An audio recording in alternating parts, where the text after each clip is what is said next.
Hey everybody, Chief Meteorologist Brad Petovich here. Quick update on Fiona, which will not threaten the continuous 48, but did hammer Puerto Rico yesterday, today, probably parts of tomorrow with the flooding, the wind. Just a horrible situation down in Puerto Rico. There's the storm right now. I'm going to widen out just to show you in perspective of the United States. This will not have a direct impact on the east coast of the United States. It's going to stay off the east coast, but boy, this morning the eye is somewhat prevalent there over eastern Hispaniola, it's Dominican Republic, and you can see the rain bands continue just to absolutely deluge parts of Puerto Rico. Remember, they have some pretty significant elevation here. So these spiral bands are hitting mountains, lifting, and just creating all kinds of flooding issues on top of the flooding they've seen in the past 48 hours.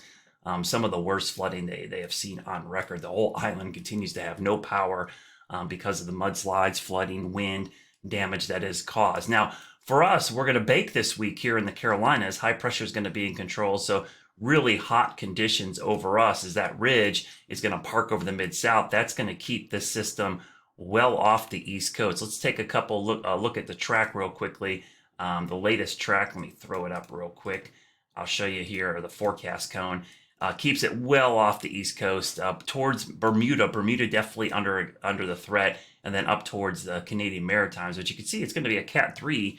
And that's going to generate some big swells and surf. So if you are going to the beach or you're on the coast, you might see some above average tides depending on the swells, but also huge waves and dangerous rip currents up and down the coast. So that's going to be our main concern as we keep an eye on Fiona. Let's look at the upper level pattern here. I'll look at that in a second. Let's look at the satellite image close up. I kind of showed you that, but the infrared image is interesting because you can see the eye feature is still somewhat prevalent, even though it's been over land for a while. There's the track again. The wind speeds in here, 120, 25, maybe 130 miles an hour. Bermuda's right there, and then pushing north and east. All of the guidance is looking good. You can see I'll move my head here.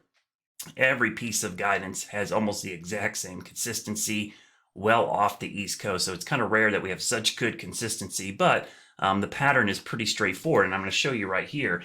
We'll go through time here. This is the upper level patterns, 500 millibars. Couple features to point out to you here. You see real quickly, we've got this big ridge of high pressure over the United States. This is almost a summertime pattern, so lots of heat. Ridge out in the middle of the Atlantic, pretty significant trough here.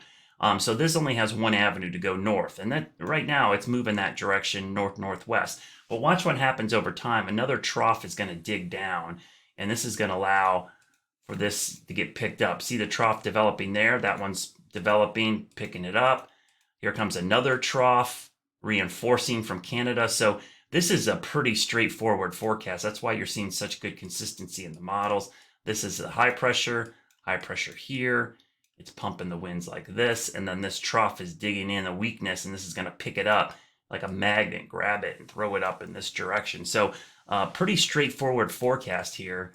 Really only a couple wiggles here and there. I think the bigger story is going to be the intensity forecast. How hard is this going to be to forecast intensity, because it could go through rapid intensification, become a significant storm, and Bermuda definitely has to be on guard. Now, the good news for us too, while we could use some rain, we're not going to get any. When this passes to the northeast, this is going to allow for a backdoor front to build in here. And as we go into next weekend, we're likely going to see some significant cooling, especially maybe starting Friday into Saturday. Some northeast winds are going to pump down here, and this is going to give us some really nice conditions going into the following weekend. So no major concerns right now with Fiona. We'll keep an eye on the rest of the tropics. The story this week is going to be the heat with the ridge over us, sunny skies, temperatures in the low to mid 90s, and no rain through Thursday. Friday, Saturday, Sunday, we'll see that backdoor front get in here, and that should cool us down and see high temperatures in the upper 70s to near 80 with lower dew points and morning lows